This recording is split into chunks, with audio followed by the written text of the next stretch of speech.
Hello दोस्तों, मेरा नाम आदेश है। आप देख रहे हैं पल्स अकेडमी। तो चलिए शुरू करते हैं आज की एक और नई वीडियो में।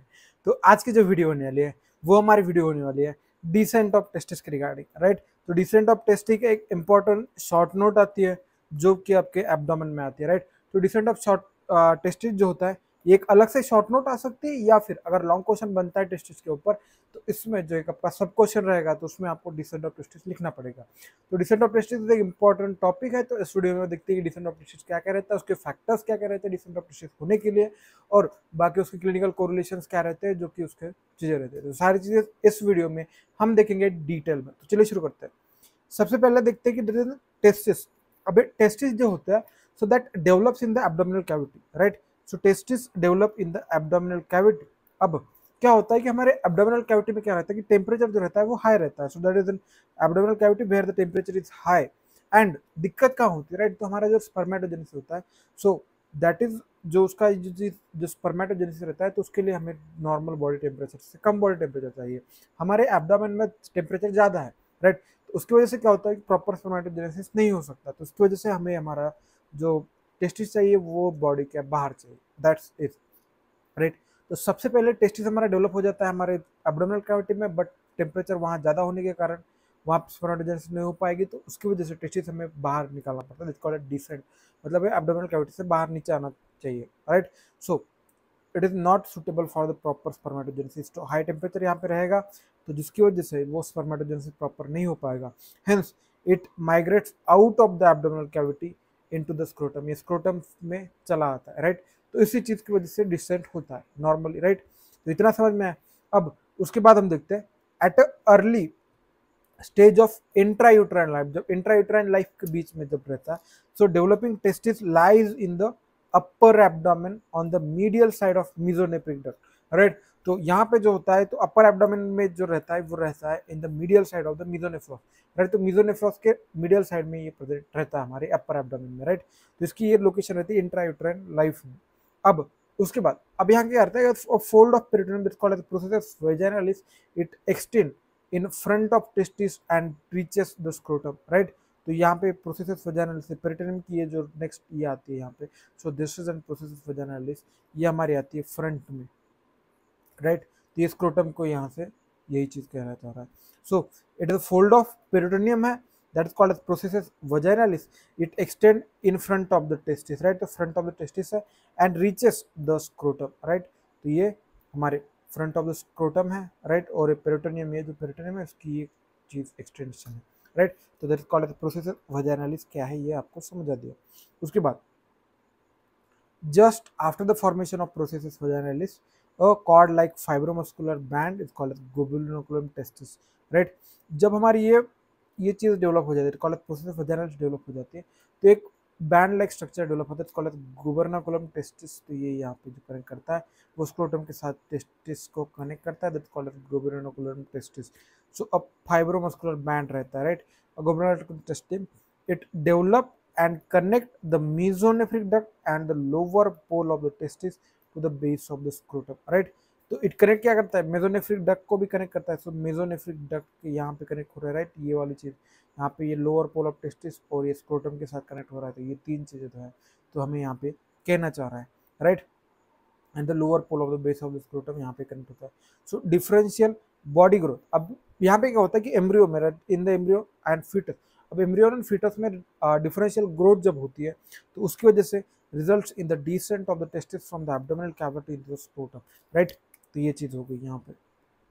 अब यहाँ पे तो ये देख लीजिएगा डायग्राम में, अगर आप मैं क्लियरली थोड़ा समझा दूँ। सो दिस इज पेरिटोनियम कवरिंग, यहाँ से प्रोसेस वेजाइनालिस बनेगी ऐसे, ये वाली चीज हो गई, राइट। तो यहाँ पे ये टेस्टिस है, ये मेसोनेफ्रिक डक्ट है, तो ये पीछे वाला मेसोनेफ्रिक डक्ट है। अब मेसोनेफ्रिक डक्ट को भी कनेक्ट करता है, इससे भी कनेक्ट करता है एक band, fibromuscular band, that is called as gubernaculum testis. तो ये यहाँ पे बैंड रहता है, राइट। तो ये हमारा स्क्रोटम है, तो ये स्क्रोटम को कनेक्ट करता है इससे, तो ये गुबर्निकुलम टेस्टिस होता है, राइट। तो ये चीज़ हो गई, ये प्रोसेस वेजाइनालिस हो गई। तो इतना चीज़ समझ में आए। उसके बाद अब एक देखिए कहाँ का, अब ये जो चीज़ मैं आपको बताने वाला हूँ, तो this is a very important, अगर स्टार मार्क्स लगा दीजिए कि ये आपको याद रखना ही रखना है, राइट। तो ये पूरे टॉपिक का क्रक्स है, मतलब इतना याद हो गया तो भाई ये टॉपिक हो गया आपका, राइट। तो सबसे पहले जो टेस्टिस हमारे डिसेंड करना स्टार्ट हो जाता है in the second line of second month of the intrauterine life. जब भी हमारा सेकेंड मंथ चलता है तो उस सेकेंड मंथ में जो हमारे इंट्रायूटेराइन लाइफ का सेकेंड मंथ होता है उसमें हमारा डिसेंट ऑफ टेस्टिस स्टार्ट हो जाता है. So each testis began to descend during the second month of the intrauterine life. Second month of the intrauterine life में हमें डिसेंट करना स्टार्ट हो जाता है. अब यहाँ पे डिसेंट हमने सेकेंड मंथ में स्टार्ट हो गया, तो सेकेंड मंथ में हमने यहाँ पे ये हो गया. थर्ड मंथ में क्या होता है, थर्ड मंथ में हमारा होता है it reaches the iliac fossa में आता है, राइट. तो इलियक फोसा जो रहता है right and left iliac fossa, तो उसमें ये आता है in the third month, right. Second में स्टार्ट हो गया, थर्ड में इलियक फोसा में आ गया, राइट. और फिर थर्ड से फिर जाता है फोर्थ टू सिक्स, राइट. अब यहाँ पे इलियक फोसा आ गया, तो ये जो इलियक फोसा में आने के बाद 4 to 6 मंथ में आता है डीप इंग्वाइनल रिंग में ये रेस्ट करता है, मतलब यहाँ पे रुक जाता है, डीप इंग्वाइनल रिंग में आके रुक जाता है. सो 4 to 6 मंथ यहाँ पे आता है. फिर उसके बाद 7th मंथ के onwards, during the 7th month ये क्या करता है, इंग्वाइनल कैनाल के थ्रू आता है and reaches superficial ring by the 8th month, right. And it enter the scrotum by the 9th month of uterine life and it reaches the base of the scrotum just after at the scrotum or just after the birth, right. तो कैसे कैसे क्या क्या sequences हो रहे हैं. सबसे पहले हमारा जो टेस्टिस होता है वो डिसेंट होना स्टार्ट होता है at the second month of the intrauterine life. अब इस second month of intrauterine life में हमारा टेस्टिस डिसेंट करना स्टार्ट कर दिया. अब उसके बाद जो होता है थर्ड मंथ, तो थर्ड मंथ में क्या होगा हमारा जो रहेगा, तो ये जो टेस्टिस रहेगा तो ये हमारा आएगा डीप इंग्वाइनल, मतलब यहाँ पे इलियक फोसा में आएगा, थर्ड मंथ में इलियक फोसा में आएगा. अब थर्ड मंथ में इलियक फोसा के आने के बाद जो होगा 4 to 6 मंथ ये हमारा रेस्ट करेगा, कहाँ पे, डीप इंग्वाइनल रिंग में रेस्ट करेगा. उसके बाद जो यहाँ पे ये रेस्ट करने के बाद 7th मंथ के करीब करीब ये हमारा इंग्वाइनल कैनाल के थ्रू आगे बढ़ेगा, राइट. तो 7th मंथ में इंग्वाइनल कैनाल के थ्रू ये आगे बढ़ रहा है. उसके बाद ये 8th मंथ में हमारा सुपरफिशियल इंग्वाइनल रिंग से पास करता है और 9th मंथ में ये रीच करता है scrotum at the 9th month of uterine life. It reaches at the base of the scrotum at or just after the birth, right. तो at the birth or after the birth ये base of the scrotum को reach करता है. तो ये sequence है 2 to 3, फिर यहाँ पे 4 to 6 और फिर यहाँ पे 7 और फिर 8 और 9. यहाँ पे सेकेंड में आता है ये हमारा स्टार्ट होता है. फिर यहाँ पे थर्ड में आता है इलियक फोसा में, राइट. 4 to 6 में रेस्ट करता है कहाँ पे, डीप इंग्वाइनल रिंग में. फिर उसके बाद जो होता है 7th में यह कैनाल के थ्रू जाता है. फिर उसके बाद 8 में आता है सुपरफिशियल रिंग में और फिर उसके बाद जो 9th में आता है ये हमारा आता है स्क्रोटम में और फिर एट द बर्थ टाइम ये रहेगा बेस ऑफ द स्क्रोटम पे यहाँ पे. तो इतना जो सारा सीक्वेंस है वो आपको मस्ट याद रखना है, राइट. तो इतनी सारी चीज़ें हमने देख ली. अब नॉर्मली ऑब्वियसली तो मतलब कुछ फैक्टर्स होंगे जो उसके रिस्पॉन्सिबल होंगे कि वो डिसेंड करने के लिए. तो उससे पहले देखते हैं कि डायग्राम को तो समझ लेंगे क्या क्या चीज़ें होती है. सबसे पहले पेरिटोनियम का फोल्ड है, that is this.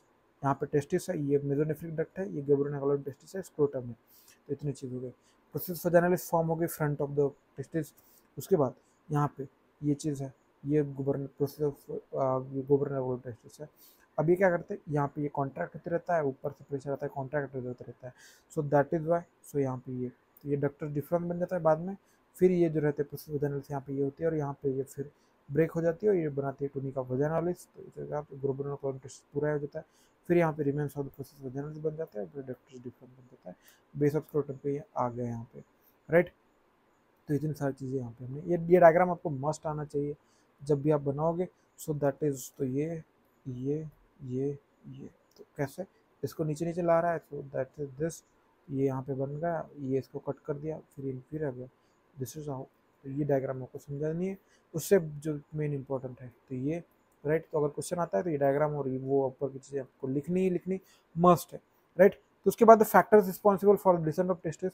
So first factor that is differential growth of the body and body wall, right. तो बॉडी की जो डिफरेंशियल ग्रोथ है वो बहुत इंपॉर्टेंट होती है डिसेंट ऑफ टेस्टिस के लिए, राइट. डिसेंट ऑफ टेस्टिस होता है उसकी वजह से जो ग्रोथ हो रही है उसकी. उसके बाद increase intra abdominal pressure and temperature, तो उसकी वजह से होता है. अब उसके बाद जो हार्मोन्स रहते हैं, that is male hormone produce by the testis and maternal gonadotropins, तो उसकी वजह से भी ये जो रहता है वो डिसेंट ऑफ टेस्टिस यहाँ पे होता है. उसके बाद अ कॉन्ट्रैक्शन ऑफ गुबर्नाकुलम, अब बैंड जो रहता है, तो ये वाला जो बैंड है यहाँ पे, तो इसका कॉन्ट्रैक्शन होता है।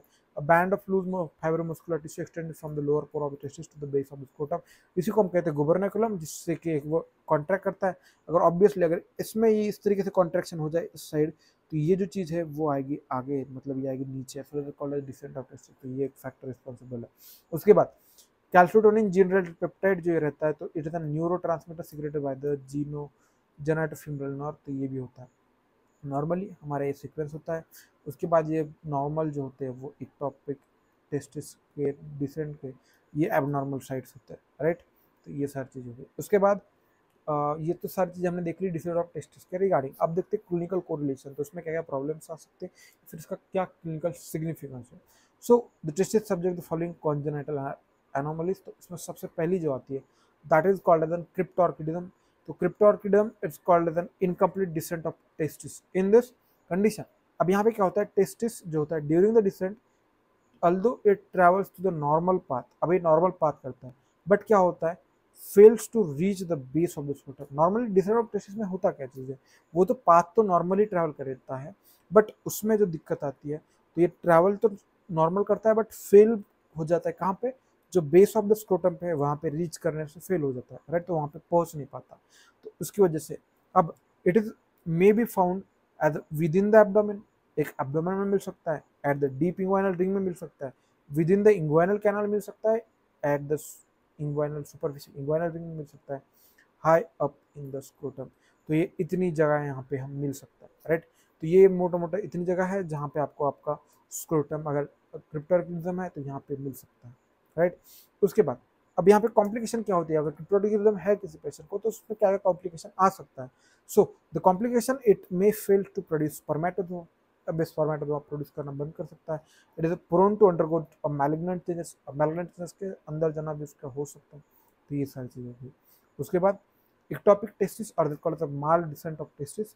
सो इक्टोपिक टेस्टिस जो रहता है, सो इन दिस कंडीशन, अब यहाँ पे क्या था, हमारा क्रिप्टोर्किज्म पाथ तो सेम फॉलो हो रहा था, राइट, जो नॉर्मल पाथ होता है वही फॉलो हो रहा था, बस वो उस मतलब उसका अगर डेस्टिनेशन है तो वहां तक वो नहीं पहुंच पा रहा था, बीच में ही कहीं रुक जाना, called cryptorchism. But maldescent testis होता है इसकी पोजीशन, मतलब एबनॉर्मल पाथ ही फॉलो कर दिया उसने।